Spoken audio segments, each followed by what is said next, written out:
It started with a sound that shouldn't exist. At exactly 3 a.m., Daniel woke up to a faint ringing. Not from his current phone, the one charging beside his bed, but from somewhere else. Something older. Half asleep, he followed the sound to the corner of his room. There, inside a drawer he hadn't opened in years, was an old phone. Cracked screen. No SIM. No battery. And yet it was ringing. Daniel stared at it, his heart slowly beginning to race. The sound was real, echoing in the quiet room. Persistent. With hesitation, he picked it up. The moment his fingers touched it, the ringing stopped. Silence filled the room again. For a second, nothing happened. Then the screen flickered to life. An incoming call. No number. Just one word. Unknown. Daniel swallowed hard. He didn't want to answer, but something inside him pushed him to. Slowly, he pressed accept.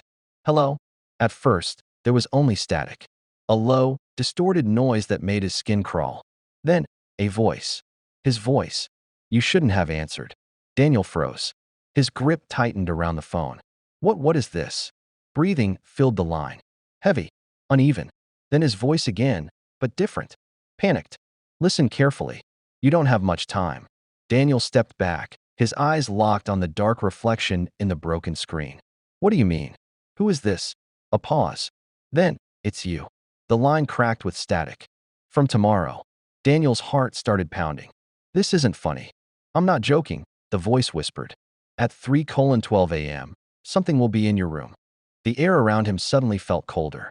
Daniel glanced behind him instinctively. Nothing. Just shadows.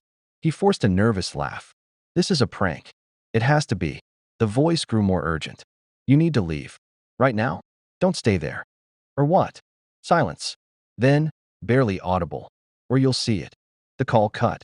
The screen went black. Daniel stood frozen, trying to process what just happened. 3:05 a.m. He looked around his room again. Everything seemed normal. Too normal. Minutes passed. Nothing happened. 3:10 a.m. His breathing slowed. Maybe it really was nothing. Just his imagination. 3:11 a.m. A faint sound came from behind him. A soft creak. Like something shifting. Daniel slowly turned his head toward the corner of the room. Dark.